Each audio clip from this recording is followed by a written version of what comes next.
त्याने त्या जाणाऱ्या मुलाकडे बघितलं, देवाकडे बघितलं आणि महादेव कुंभार आणि रखुमाई आईकडे बघितलं. अरे जिवंत होत आहेत मुलं, पण एकही इथं राहत नाही. त्यावेळेस सगळ्यात छोटा जो होता ना मुलगा, त्याने महादेव कुंभार रखुमाई आईकडे बघितलं आणि त्याने ठरवलं, मला तिकडे जाण्यापेक्षा यांची भेट घेणं महत्वाचं आहे, यांच्या सोबत राहणं महत्वाचं आहे. आणि 8वा मुलगा, त्याचंच नाव गोरोबा. त्याचं नाव गोरोबा का? त्याचंही कारण असं आहे, गारीतून निघाला म्हणून गोरोबा. विठ्ठल विठ्ठल.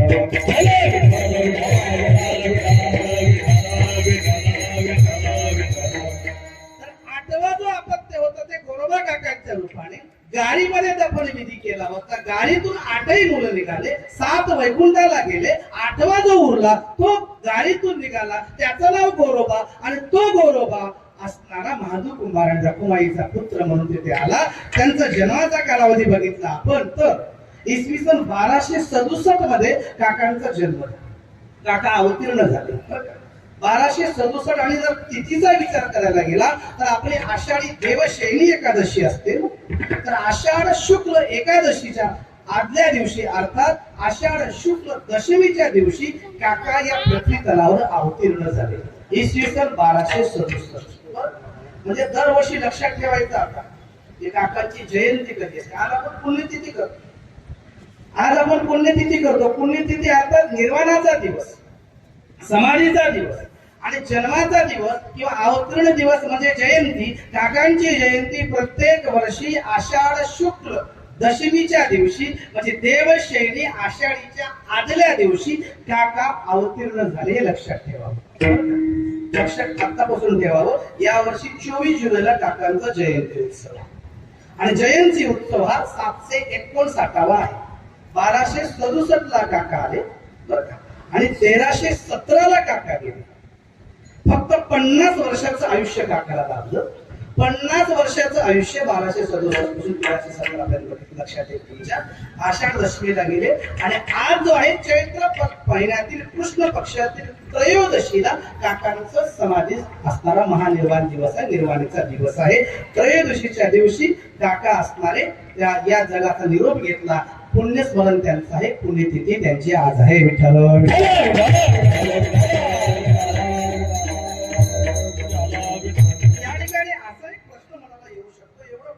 कसं 1267 कसं काय, 1317 कसं काय, एवढं इसवी सन असेल का? याचं कारणही सांगतो तुम्हाला. भक्ती तत्व नावाच्या ग्रंथात त्या ठिकाणी असा उल्लेख आलेला आहे, किंवा नामदेवरायांनी चरित्र लिहिलं 70 अभंगाचं काकांचं. असे अनेक ठिकाणी उल्लेख आलेला आहे. कारण लोकी हे त्यावेळेस बदला शालिवाहन शक चालू होतं भारतामध्ये, महाराष्ट्रामध्ये. आणि त्यावेळेस पैठण नंतर, पैठण हे प्रतिष्ठान नगरी मानलं जायचं. संभाजीनगर मधलं पैठण ते धर्मपीठ होतं, पुणे ही धर्मपीठ होतं आणि व्यापार पेठ हे तेरढोकी नावानं ओळखलं जायचं.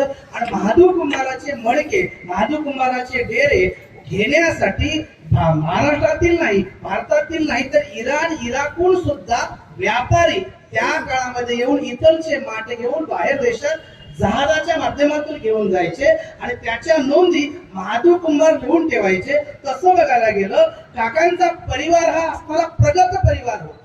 त्या काळात तो व्यापारातला परिवार होता, व्यवसायातला परिवार होता. आणि जर आपण त्या खोलात गेलो, डायरीची नोंद सापडलेली आहे आणि त्याच्यामध्ये काका जे अवतीर्ण झाले, ज्या दिवशी पहिला मुलगा आला त्याची नोंद महादेव कुंभाराने ठेवली. आणि ज्या दिवशी 7ही मुलं वैकुंठाला गेले आणि 8वा इथे राहिला तो दिवस म्हणजे असणारा आषाढ दशमीचा दिवस, अशी नोंद महादेव कुंभाराच्या डायरीमध्ये इतिहासात सापडते. विठ्ठल विठ्ठल.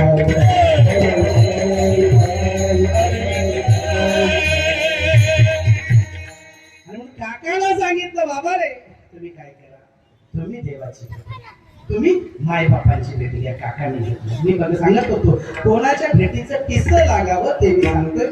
मायबापाच्या भेटीचं किस्सं लागावं. दुसरं आहे संतांच्या भेटीचं किस्सं लागावं. का लागावं संतांच्या भेटीचं किस्सं?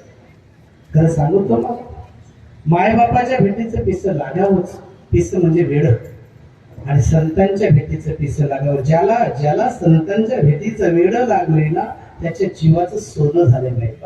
आजपर्यंत संतांच्या संपर्कात जो गेलाय ना तो असणारा उद्धवूनच गेलाय. त्याने असणारा देवाची भेटच घेतलेली आहे. आणि काकांनी सुद्धा तेच केले. काकांनी सुद्धा संतांचीच भेट घेतली. सांगतो भजन करा विठ्ठला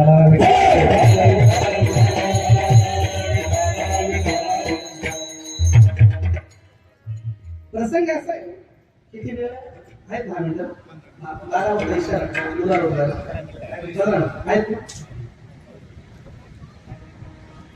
काय झालं त्यावेळेस मी सांगून गेलो. काका हे 12व्या शतकातील संत होते. माऊली ज्ञानोबराय, सोपान काका, निवृत्तीनाथ, मुक्ताई, जनाई, फरिसा भागवत, सेला नाभी, चोखा महार आणि त्यावेळेस नामदेव महाराज, जनाई, या सगळ्यांची एक कालावधी मिळते. एका कालावधीत ते संत आहे. आणि सगळे संत पूर्वी काय करायचे, एकादशीला किंवा एखाद्या पर्वणीच्या काळावर एखाद्या संतांच्या घरी जाऊन बैठक घ्यायची, एकमेकाला भेट घ्यायची, हिचे बुजवायची. काकांच्या बाबतीत तेच झालं. एके दिवशी काकांच्या घरी सगळे संत मंडळी आले. संत तीर्थयात्रा करत करत तेर गावात मुक्कामी आले आणि काकांच्या अंगणामध्ये सगळे संत बसले. त्यात माऊली ज्ञानोबराय होते, निवृत्तीनाथ होते, नामदेव महाराज होते, चोखा मेळा होते, परिसा भागवत होते, सेना नावी होते. बरं का, हे सगळे संत मंडळी काकांच्या अंगणामध्ये आले. संतांची भेट का घ्यावी आणि काकाने कशी संतांची भेट घेतली आणि संतांच्या भेटीमुळे काय परिणाम झाला हे मी सांगतो, लक्ष द्यावं. तिथे आल्यानंतर सगळे संतांची भोजनाची व्यवस्था झाली. सायंकाळची वेळ होती. पहिल्याचे लोक रिकामा वेळ मिळाला की चांगल्या परमार्थावर चर्चा करायची, चांगल्या गोष्टीवर चर्चा करायची. आज आपण रिकामा वेळ मिळाला, एक तर वाईट गोष्टीवर चर्चा करतो, नाही तर सगळ्यात वाईट खिशातला मोबाईल हातात घेतो आणि ते हातात घेऊन घेऊन पोटाला कळ येतो, त्याला स्क्रोल करतो, पोटाला कळ येतो. मग नंतर लक्षात येतं आपण मोबाईल हातात सोडतो कधी हात दुखावा, बॅटरी संपावी मोबाईलची. रिकामा वेळ आपण कसा घालतो. पण काकांच्या सोबत संतांची मंडळी होती, त्यांनी सगळी बैठक बसली आणि माऊली ज्ञानोबराय, नामदेवराय, गोरोबा काका, सेना नावी आध्यात्मिक विषयावर चर्चा चालू होती. इतक्यात मुक्ताई आई साहेब आणि माऊली ज्ञानोबरायने काकाला प्रश्न केला, काका आपण सगळे इथं जमलोय, बरं संतांची भेट का घ्यावी मी सांगतोय. सगळे इथे बसलोय आपण, तुम्ही तर कुंभारकीचं काम करता, तुम्हाला तर चांगलं मडके घडवण्याचा अनुभव आहे. तुम्हाला भाजलेलं मडकं कळतं, कच्चं मडकं कळतं, कोणतं मडकं पक्क कोणतं मडकं कच्चं हे तुम्हाला कळतं. मला सांगा या बसलेल्या बैठकीमधलं कोणतं मडकं कच्चं आहे, कोणतं मडकं पक्क आहे. काकाला सांगितलं आणि काकाने मग थापटी घेतली. मुक्ताई आई साहेबाच्या सांगण्यावर थापटी घेतली आणि जे संतांची मंडळी बसली होती त्या संतांमध्ये काका गेले आणि पहिली थापटी त्याने ज्ञानदेवाच्या पाठीत मारली. ज्ञानदेवाच्या पाठीत मारल्याबरोबर काकाला सांगितलं, अरे बापरे हे तर मडकं पक्क आहे. ज्ञानदेव पक्क्याचा हे हो, ज्ञानदेवाला पक्का दुसरा कोणीच नाही. लक्ष त्या बहिणाबाईने सांगितलं ना, ज्ञानदेवे रचिला पाया उभारिले देवालया. ज्ञानदेवाने पाया रचला, तो कसा कच्चा राहील. ज्ञानदेवाचं मडकं पक्क आहे. काकाने निवड केली. काकाने मग निवृत्तीनाथ तेच, सोपानदेव तेच, सेना नावी तेच, परिसा भागवत तेच, जनाई तेच, मुक्ताई तेच, सगळे पक्के मडके निघाले. बरं का, सगळे पक्के मडके निघाले. आणि परीक्षक गोरोबा काकांना का म्हटले, कधी मातोकराचं एक गीत आहे बघा, कुंभारा सारखा गुरु नाही रे जगात, कुंभारा सारखा गुरु नाही रे जगात, वर मारतो थापटे हात आधाराला हात, आधार देतो आकार देतो, कुंभारासारखा गुरु नाही. गरीने सांगितलं, माडुळकाने सांगितलं. आणि त्यावेळेस मग नामदेवरायाच्या पाठीवरती थापटी बसणार. इतक्यात नामदेवराव उठले, चटकन बाजूला झाले. मी कच्चा नाही बोले, मग काय गोरोबा काकाने सांगितलं, हे मडकं कच्चं आहे. हा मी संतांची भेट घ्यावी हे सांगतोय. लक्ष द्या, हा संतांच्या भेटीचं पिसं लागावं हे सांगतोय. नामदेवरायाला देवाच्या भेटीचं पिसं लागलं होतं, पण संतांच्या भेटीचं पिसं लागलं होतं. माझा विषय नामदेवराव उठले म्हणजे मी कसं काय कच्चा, माझी रोज मुख्यमंत्र्यांसंग बैठक असते आणि पीएन येऊन सांगावं काय मला. मुख्यमंत्री माझ्या घरी येऊन बसतो आणि देव माझ्यासोबत जेवतोय आणि मी पक्का तुम्ही सगळे कच्चे. नामदेव राहायला राग आला. नामदेवराव तटकन उठले आणि पंढरपुरात देवाकडे गेले. आणि देवा म्हटले, नामदेवराचा चेहरा पडला होता. देवाला नामदेवराला विचारलं, काय झालं नामा? देवा म्हणले, काय म्हणले, त्या तेर गावामध्ये त्या गोऱ्या कुंभारांना बैठक बसवली. मग आणि बैठक बसल्यावर मुक्ता आई साहेबांना त्यांना सांगितलं, कच्चा कोणतं पकडलं तर निवडा. काय झालं नामा? अहो म्हणले, सगळ्याला पक्क म्हणलं गोरोबा काका आणि मला कच्चा म्हणलं. मला मी तर तुमच्या संग रोज बोलतोय, रोज आपली भेट होते आणि मी कच्चा कसा काय? देवाला सांगितलं, अरे म्हणजे काकाच बरोबर आहे. काय बोलताय देवा तुम्ही त्याची बाजू घ्या का? अरे म्हणजे खरं आहे ते गोरोबा काकाचं म्हणणं पक्का आहे तर खरं आहे रे, अरे तू कच्चा आहेस कच्चा. मग देवा मला पक्क व्हायला काय करावं लागेल? त्याने सांगितलं, तुला संतांच्या भेटीचं वेळ लागावं लागेल, तुला संतांच्या भेटीचं किस्सा लागावं लागेल. मग तो आवण्याला विसोबा केंद्राकडे गेले. तुम्हाला पूर्व इतिहास सर्वांना माहिती आहे. आणि विसोबा केंद्राची भेट झाली आणि जे नामदेवराय कच्चे होते ना ते पक्के झाले. कशामुळे? संतांच्या भेटीमुळे.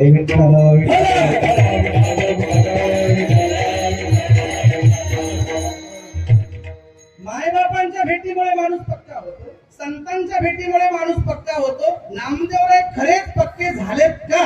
इशारा करा. नामदेवराय खरेच पक्के झालेत का? संतांनी ठरवलं आणि देवाने ठरवलं. खरं म्हणजे गेलो होतो संतांच्या भेटीला, पण खरंच पक्क झालंय काय? देवानं काय केलं म्हणजे आज बघू त्याची परीक्षा घेऊ. देवाने श्वानाचं म्हणजे कुत्र्याचं रूप घेतलं आणि नामदेवरायाच्या पुढ्यातली समोरची पुरणपोळी उचलली आणि कुत्र्याच्या वेशाने देव पळू लागले. कारण देवाला बघायचं होतं खरंच हे पक्क झालंय का. त्यावेळेस नामदेवराय पक्के झाले होते संतांच्या भेटीमुळे. नामदेवरायाने सांगितलं, देवा सुकी पुरणपोळी कशी खाता? सुकी पुरण ठसका लागेल ना तुम्हाला? ठसका लागेल तुम्हाला. एक काम करा, तुपाची वाटी घेऊन नामदेवराय त्या कुत्र्याच्या पाठी लागले. कुत्र्याच्या पाठी लागले बरं का. आणि मला या तुपासोबत पोळी खा. आणि त्यावेळेस देवाला कळालं की म्हणजे माझा नामा पक्का झाला, माझा नामा पक्का झाला. मायबाप तो सांगू तुम्हाला, तुम्ही ज्या जाती तुम्ही ज्या धर्मात जन्माला आलात ना, गोरोबा काकाने या वारकरी संप्रदायाला काय दिले, किती दिले हे जर सांगायचं असेल ना एका वाक्यात सांगतो. ते वाक्य लक्षात ठेवा. गोरोबा काकांनी या वारकरी संप्रदायाला संत शिरोमणी प्रेममूर्ती नामदेवरायासारखा भक्त या वारकरी संप्रदायाला गोरोबा काकाने दिला. आणि नामदेवराय झालेच नसते तर गोरोबा काका आले नसते. काकांनी उपरती आले नामदेवरायांना. काकांनी नामदेवरायाला भक्त शिरोमणी बनवलं आणि त्या नामदेवरायाने वारकरी संप्रदायाचा प्रचार प्रसार फक्त महाराष्ट्रात होता नाही तर पूर्ण भारतभर अख्खा पंजाब पर्यंत भागवत धर्माची पताका पसरवली ती नामदेवरायांनी. आणि ते नामदेवराय आपल्यापर्यंत पोहोचवले गोरोबा काकांनी. आणि त्या काकाचे आपण पाईक आहोत. आपण किती मोठ्या घरचे आहोत कधी कधी बघत जा. आपण कधी कधी बघत जाऊ. नशिबानं दुर्दैवानं सुदैवानं आपल्याला काकाची पुण्यतिथी कधी आहे तेच कळणार. 4-5 दिवसाखाली लोकांनी पुण्यतिथी केली. ते काहीतरी ऍप आहे बघा, त्या ऍप मध्ये काही चुकीचं येत आणि त्या ऍप मध्ये गौरवाची पुण्यतिथी साजरी केली 4 दिवसापूर्वी. आणि मला बऱ्याच जणांचे फोन आले, अरे म्हणून तुमचं महाराज कुठं कार्यक्रम नाही का? लोक सगळ्या काकांची पुण्यतिथी आहे. लोक त्याचा अभ्यास करायला तयार नाहीये, समजून घ्यायला तयार नाहीये. राजे हो, आपण आपल्याला ज्याचा मित्र आहे आपल्या जवळचा दूरचा त्यांचे वाढदिवस आपल्या लक्षात आहेत. रात्रीच्या 12 वाजता रात्रीच्या 12 वाजता आपण त्या काय म्हणतात मोटरसायकलच्या सीटवर त्याचा केक कापायला, त्याचा वाढदिवस लक्षात आहे आपल्याला. दुर्दैव असं आहे की आपण ज्या कुळात जन्माला आलोय, ज्यांच्यामुळे नावारूपाला आलोय ना आपण, ज्यांच्यामुळे आपली किंमत आहे ना राजे भाऊ, तुम्हाला इथं बसलेल्या माझ्या सहित 1ली, 2री, 3री, 4थ्या पिढीपर्यंत फार लोकांना माहित असते. आपला पंजोबा माहित असतो फार लोकांना. खापर पंजोबा नाही, खापर पंजोबाचा पंजोबा माहित नाही. गॅरंटीनं सांगतो मी बरं का. आपल्या पंजोबाचा साधारणतः 100-150 वर्षापूर्वीचा इतिहास आपल्या परिवाराचा आपल्याला माहित आहे. पण गेले 759 वर्ष झाले, 750 वर्ष होऊन गेले. त्यांचं नाव नुसतं कुंभार समाजात नाही तर वारकरी संप्रदायाच्या गळ्यात तुळशीची माळ आहे. अशा प्रत्येकाच्या घराघरात गोरोबा काका आहे. आणि दुसरं मला सांगायचं, वारकरी संप्रदायाने संतांमध्ये कधी भेद केला नाही, करणार नाही. आजही निष्ठावंत वारकऱ्याच्या घरी जाऊन बघा, तुम्हाला सगळ्या संतांच्या प्रतिमा दिसतील. आम्हाला उशीर लागला समजायला, कळायला. आम्हाला आमच्या लहानपणी गोरोबा काकाची पुण्यतिथी म्हणले की आम्हालाच वाटायचं, मलाही वाटायचं आमचा कोणतरी आजा विजय असं त्याची पुण्यतिथी असते. ही मानसिकता होती आपली. आपण ना त्या गोष्टीकडे कधी बघितलंच नाही, त्याचा अभ्यासच कधी केला नाही माई बाप. आणि खरं सांगू तुम्हाला, दुसरी गोष्ट मला तुम्हाला कळकळीनं तळमळीनं सांगायचे, काकांना ना जातीपुरतं मर्यादित ठेवूच नका. काकाने केलेले अभंग, काकाने मांडलेले विचार हे एका जातीसाठी नाहीये, तर समस्त समाज बांधवासाठी आहे. समाजाच्या उद्धारासाठी संतांनी केलेलं कार्य आहे. म्हणून फक्त आमच्याच गोरोबा काकाची पुण्यतिथी आहे अशी मानसिकतेतून बाहेर आम्ही पडलं पाहिजे. आणि आपल्या सोबत जे कनेक्ट आहेत इतर जाती धर्माचे लोक, त्यांनाही म्हटलं पाहिजे अरे गोरोबा काका फक्त जात ही असे, पण गोरोबा संतांनी फक्त आपल्या ज्या जातीत जन्माला त्या जातीपुरतं संतांनी काम केलं नाही. हो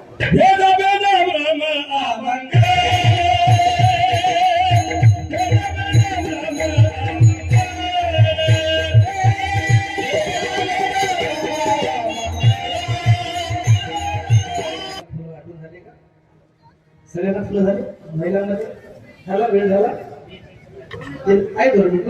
विष्णुमय जग वैष्णवांचा धर्म, भेदा भेद ब्रह्मांगोळ. संतांनी वैष्णव म्हणावंच कोणाला, हो भेद संपला तिथं वैष्णव आला. हा मी सांगत होतो तुम्हाला. आपण बघा, हा जयंत्या पुण्यतिथ्या सगळ्यांच्या साजऱ्या करतो ना. कुंभार समाजातील तळागळाची लहानापासून ज्याच्याकडे अँड्रॉइडचा मोबाईल आहे अशा सगळ्यांना मी सांगतो, आपण सगळ्या जाती धर्माच्या लोकांच्या पुण्यतिथ्या जयंत्या साजरा उत्सव करतो, त्यांचे स्टेटस आपण ठेवतो ना. तर त्यांना सांगा गोरोबा काकांची पुण्यतिथी आहे, गोरोबा काकांची जयंती आहे, त्यालाही आपलं स्टेटस लावा. त्यांना कळू द्या की गोरोबा काका फक्त कुंभार समाजाचे नव्हते, तर गोरोबा काका सकल समाजाचे होते. संतांना जात नसते ही त्यांच्या डोक्यात आणून द्या, बरं का. आज परिस्थिती भयानक झाली ना, भयानक झाली. प्रत्येक समाज सुधारकाला लोकांनी जातीत विभागले, प्रत्येक संतांना लोकांनी जातीत विभागले. हा नशिबानं असं आहे की माऊली ज्ञानोबरायाच्या आणि तुकोबरायाच्या बाबतीत ते होत नाही. ते चांगलं आहे, लक्षात घ्या. हा तुम्हाला सांगतो, फार विचित्र परिस्थिती आहे, फार विचित्र परिस्थिती आहे समाजामध्ये. सांगतो, हा सेना न्हावी असेल तर फक्त न्हावी समाजानं साजरी करावी, रोहिदास तांबारा असेल तर चांबारानं साजरी करावी, गोरा कुंभार असेल तर कुंभारानं साजरी करावी, बरं का. ही नामदेव म्हणाला तर शिल्पाने साजरी करावी. ही परंपरेला आपल्याला थांबवायचे, छेद द्यायचे राहायचे. हो काका हे मी पुन्हा पुन्हा सांगतोय, काका हे कुंभार समाजापुरते मर्यादित नव्हते. काका हे सगळ्या समाजाचे होते. पण दुर्दैवानं सगळ्या समाजाला, वारकरी संप्रदायाला काका अगोदरच कळाले. आम्हाला कळायला जरा उशीर झालाय. असो, उशीर जरी झाला असेल तरी आपण जागे आहोत आता. आणि विशेष म्हणजे संभाजीनगर वासियांचं मला मनापासून कौतुक करावंसं वाटतं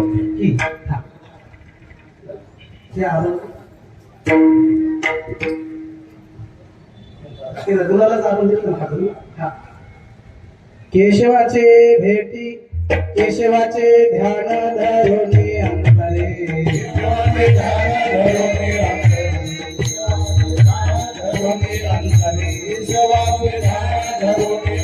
मृत्यके माधारी नाथ पासे,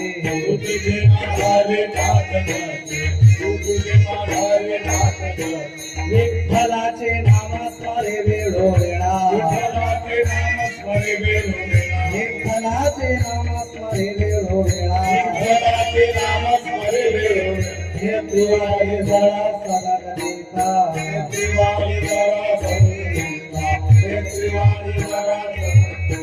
गुलालाचे वंशी जन्मले शरीरा, गुलालाचे वंशी जन्मले शरीरा, गुलालाचे वंशी जन्मले शरीरा, गुलालाचे वंशी जन्मले शरीरा. ओ हगोरा तुम्हार हरि भक्ता, ओ हगोरा तुम्हार हरि भक्ता, ओ हगोरा तुम्हार हरि भक्ता. विठ्ठलाचे नाम स्मरे वेळोवेळा, विठ्ठलाचे नाम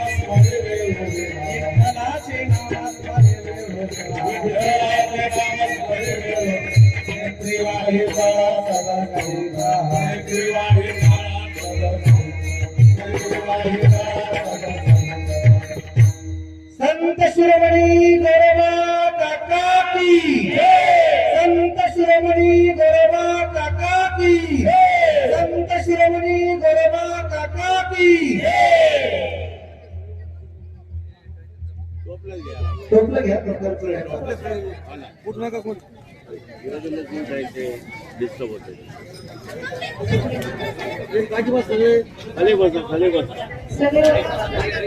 जागेवर बसा टोपलं घ्या टोपलं घेऊ नका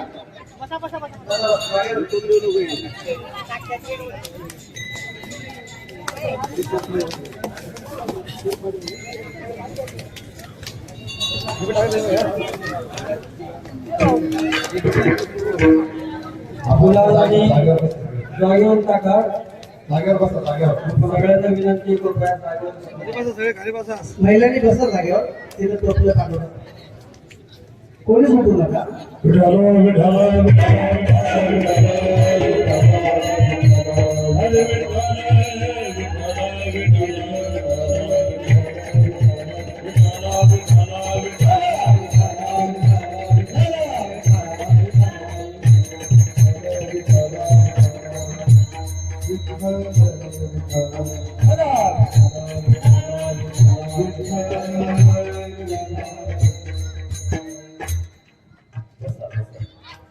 काकांचा 709 पुण्यतिथी सोहळा सर्वांच्या साक्षीने आपण या ठिकाणी संपन्न केलं.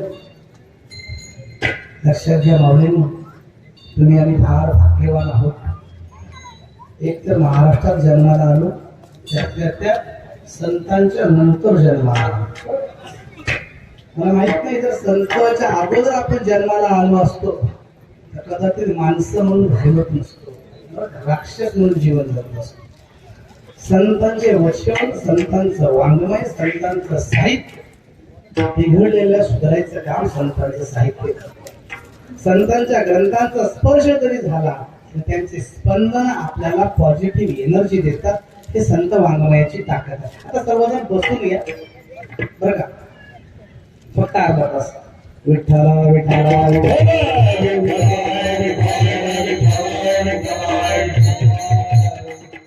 मी सांगत होतो, संतांच्या भेटीचं पिसं लागलं. नामदेवरायांना पिसा लागला संतांच्या भेटीचा परिणाम. नामदेवरायांना देव मिळाला तर होताच, पण देव कळाला हो. मग संतांच्या भेटीचं पिसं लागावं. कोणाच्या भेटीचं पिसं लागावं हे सांगत होतो. एक आई वडिलांच्या भेटीचं पिसं लागावं, पिसं म्हणजे वेळ. एक आई वडिलांच्या भेटीचं वेळ लागावं, एक संतांच्या भेटीचं वेळ लागावं. आणि ज्यावेळेस नामदेवराय काकांना विचारतात, काका तुम्ही सांगताय बाबा कळालंय मग, आई वडिलांच्या भेटीचं पिसं लागावं, संतांच्या भेटीचं पिसं लागावं, आणखी कोणाच्या भेटीचं पिसं लागावं असं म्हटल्यानंतर काका केशवाच्या भेटी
खायचे पिसे विसरले कैसे देवा.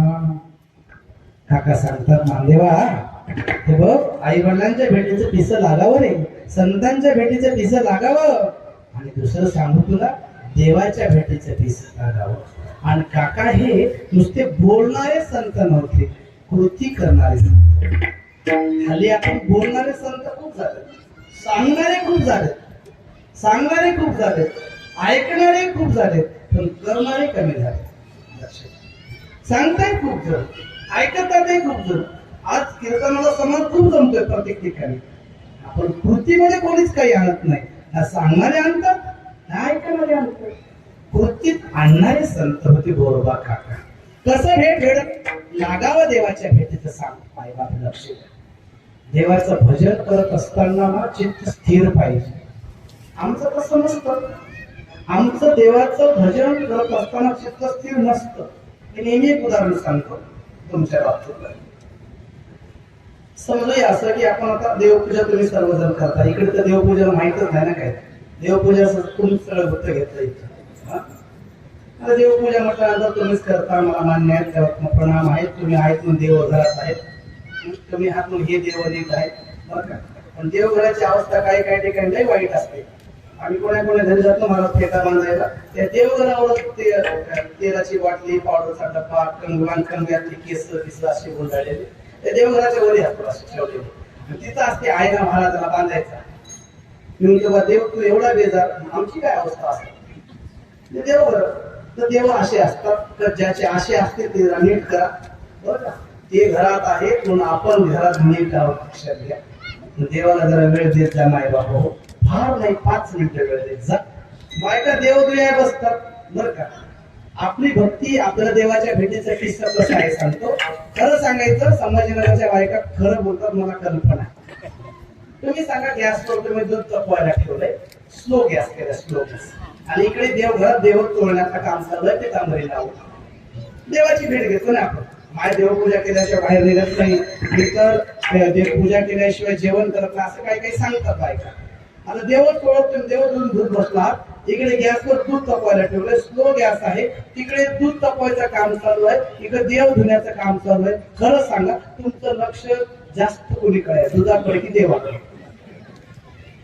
कुणीकडे? देवाकडे, दुधाकडे. खरं नाही काय बोलतात इकडे? दुधाकडे लक्ष असतं तेव्हा काहीतरी होईल.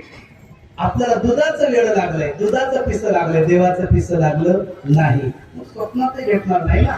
आता पुढचं वाक्य लक्ष द्या. तुम्हाला जर देव भेटावा असं वाटत असतं ना माऊलींनो, जेवढं लक्ष तुमचं दुधाकडे आहे ना, तेवढं लक्ष तुम्ही देवाकडे लावून बघा.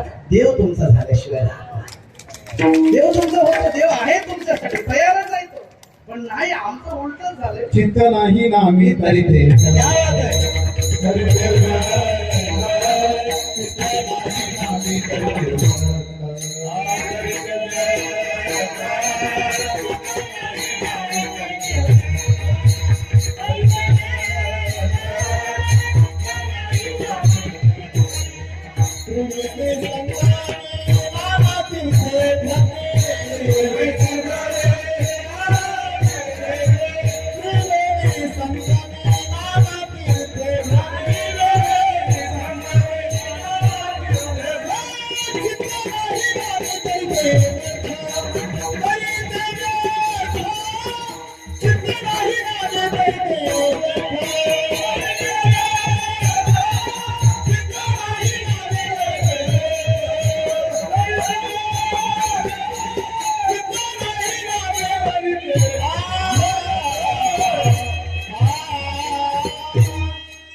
चित्त नाही नामी तरी ते व्यर्थ नाही. सध्या चित्तच नाही माऊली, सध्या चित्तच देवाकडे नाही. आपलं देवाच्या मंदिरात जाऊन देवासोबत फोटो काढण्यात आपण फार परेशान. माझी घे, सेल्फी घे, आणि तिथं देवाकडे डोकं ठेवणं लक्ष नाही. नंतर घरी जाऊन फोटो निघाला की नाही, देवाचा कसा निघाला ते बघत नाही आपण, आपला फोटो निघाला. आणि ते ट्रेंड वाढले. अरे काळाची गरज आहे, बस मनात ठेवावं तुम्ही. पण तिथं गेल्यावर चित्त ठेवून देवाच्या पायावर डोकं ठेवा, नंतर फोटो काढावे, या महत्वासाठी. तर लक्षात घ्या, काका कसे देवाच्या भेटीसाठी वेडे झाले सांगतो शेवटचं उदाहरण समोर. प्रसंग असा आहे, काकांची पहिली पत्नी, तिचं नाव संती आई. ढोकी त्यांची सासरवाडी होती. पहिलं माणसं पंचक्रोशीतलेच सोयरपण करायचे, लई दूर जायचे नाही, तालुक्यात नाही, फार फार जिल्ह्यात. आता कुठेही काही व्हायला लागलं. आणि मग तेरच्या बाजूला ढोकीच्या कुंभार मामाची संती नावाच्या पत्नी मुलीसोबत काकांचा लग्न सोहळा पार पडला. आता अनेक सायासाने त्यांना एक मुलगा झाला. त्या मुलांचं बऱ्याच ग्रंथामध्ये नाव मकरेंद्र असं आहे, काही काही ग्रंथामध्ये विठ्ठल असं नाव आहे. पण सगळ्या ग्रंथामध्ये एकच अपत्य काकांना होत, ही मात्र नोंद पक्की आहे. तर तो विठ्ठल किंवा तो मकरेंद्र छोटस बाळ होतं. आता रांगायला लागलं होतं. आणि पूर्वीच्या काळामध्ये बायकांना असा नळ चालू केला की पाणी मिळत नव्हतं. तुम्ही नशिबाना खेड्यातल्या पेक्षा शहरातले नशिबान नाही. भले 10 दिवसाला येऊ नळ चालू करायचं काम, जाऊन आणायचं नाही. पहिल्या गावाकडल्या बायका बघा, डोक्यावर एक अंडा, कमरेला एक अंडा आणि 1 किलोमीटर पाणी आणायच्या माझ्या मायबाऊला. आणि कुंभार कामाच्या बाबतीत विचारू नका तुम्ही. इथे बसलेले काही लोक असतील, आपण कुंभार खरं सांगायचं म्हणजे जातीचा अभिमान नाही, पण स्वाभिमान प्रत्येकालाच असावा. मायबाप हो, लक्षात घ्या, आपण ज्या जातीत जन्माला आलो ना, ती जात कर्माने, कर्तव्याने आणि कष्टाने सर्वश्रेष्ठ आहे.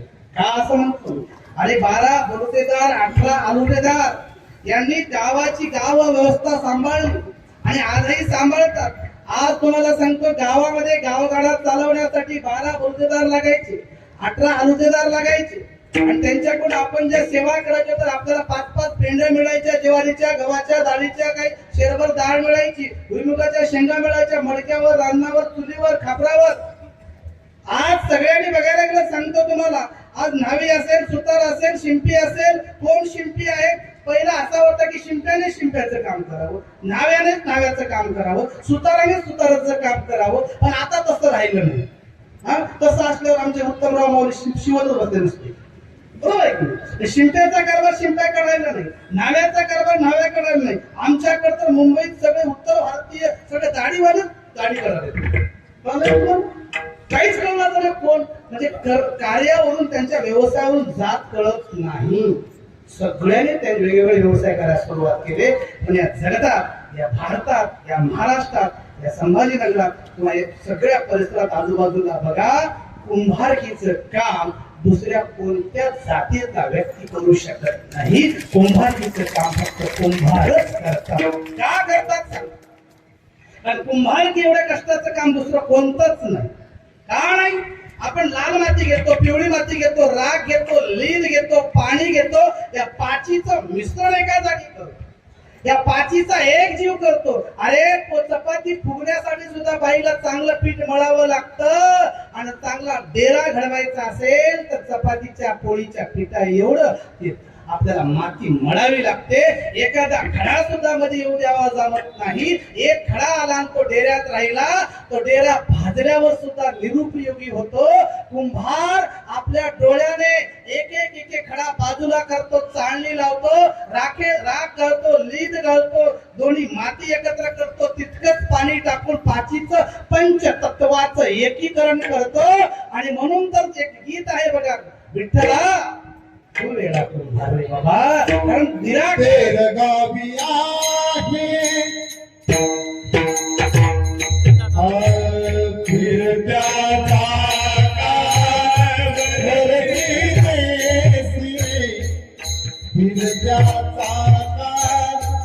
वरती देसी मातीला विठ्ठला तू मेरा विठ्ठला तू मेरा विठ्ठला तू मेरा